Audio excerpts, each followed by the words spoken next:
We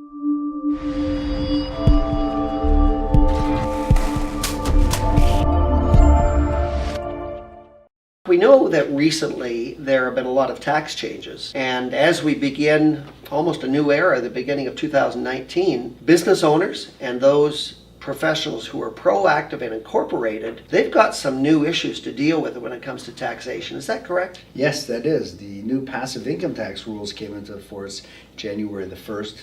So really anyone who has investments after their corporate tax are going to be taxed at 50.17% here in Ontario. And then of course there's taxation on getting that money out of their company as well through a taxable dividend. So if that's the problem, what are some of the solutions that we can apply? Corporate owned life insurance, which is part of the Tax Act, and it doesn't have to be owned personally. Most people with substantial wealth who are incorporated actually own their policies within the corporations. That policy can be paid for with a corporate dollar as opposed to a personal dollar that has to go through the tax cycle. And then they can now take money that would be subject to passive income and actually put it within their insurance policy.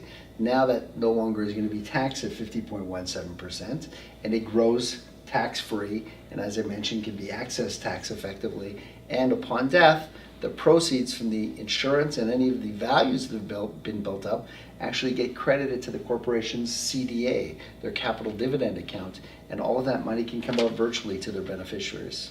So when I hear that, I hear tax-exempt growth, and you're creating a future ability to withdraw money from the corporation, again without paying tax as you normally would on dividends. Correct. That if it's structured properly, that would be the case. There still has to be an insurable risk here. It's not just for tax purposes. There are needs for income or for liquidity, or it could be for key person usage. So really, there's no cookie cutter here. Each situation is different, and it's really understanding how that business works and how this could fit in. And it almost sounds like it's a way to deal with some of the retained earnings and so on. Is there anything more you'd like to tell us about that? Well, the other thing with the new passive income rules is the government is actually penalizing people for keeping more than $50,000 of retained earnings. And that will now reduce their small business deduction, which means by default, keeping money in retained earnings that are now passive can see an increase of up to about $65,000 of tax that didn't exist last year. Corporate-owned life insurance is a great way to address that, to be able to make sure that you preserve your estate for your family or for charity or for both. Well, excellent. And I think we're always needing to stay on top of proactive solutions, which many people don't really take advantage of. I really hope you've enjoyed this video.